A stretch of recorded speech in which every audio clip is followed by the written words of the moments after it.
PM Modi ने speech दिया और $4 trillion wiped away from India stock market today. It was not a crisis speech. वो एक patriotism speech था और मार्केट में पैनिक क्रिएट हो गया.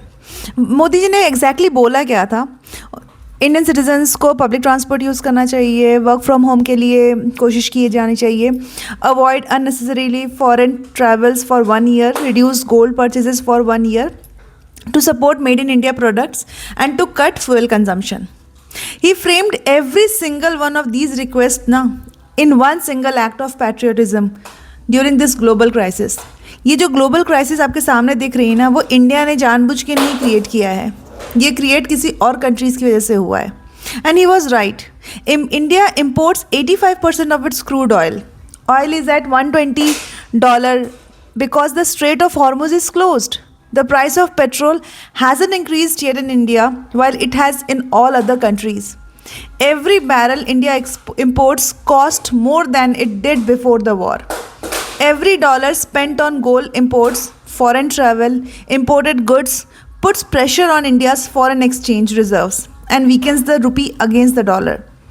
Modi was asking citizens to reduce that pressure. It is a proactive, measured and responsible appeal. लेकिन stock market ने कैसे रिस्पॉन्स किया? सेंसेक्स डाउन हो गया 1.5% से और निफ्टी डाउन हुआ 1.5% से. $4 trillion rupees gone in hours. Here's what actually you should know. Stock market did not react to reality. It reacts to fear. The market heard foreign exchange pressure and immediately concluded crisis. It heard reduced gold purchases and concluded the economy is failing.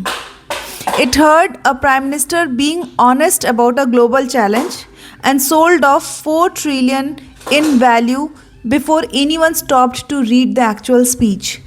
This is what market do. They do not price in facts. They price in emotions.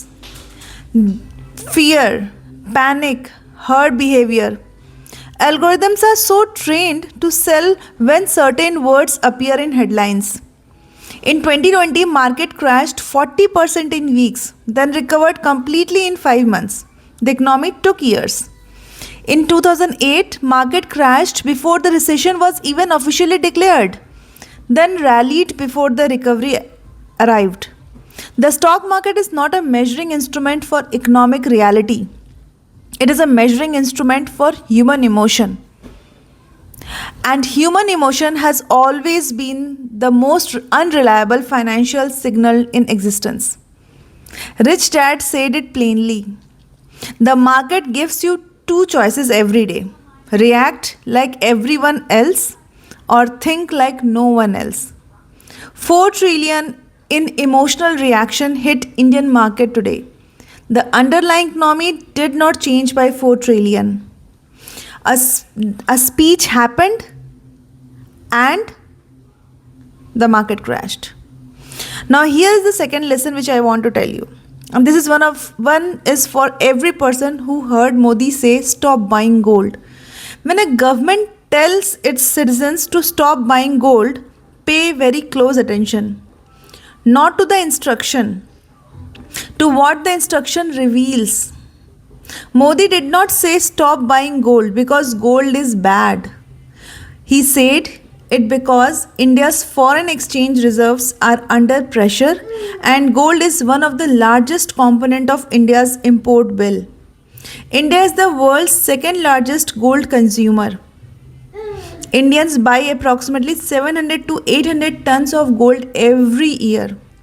At $3,300 an ounce, that is an enormous foreign exchange outflow. In other words, India's citizens and its culture loves gold so much that their government has to ask them to stop buying it during a crisis. That is not an argument against gold. That is the most powerful argument for gold. Gold is what people reach for when things get uncertain. Not stocks, not bonds, not saving accounts. It's gold.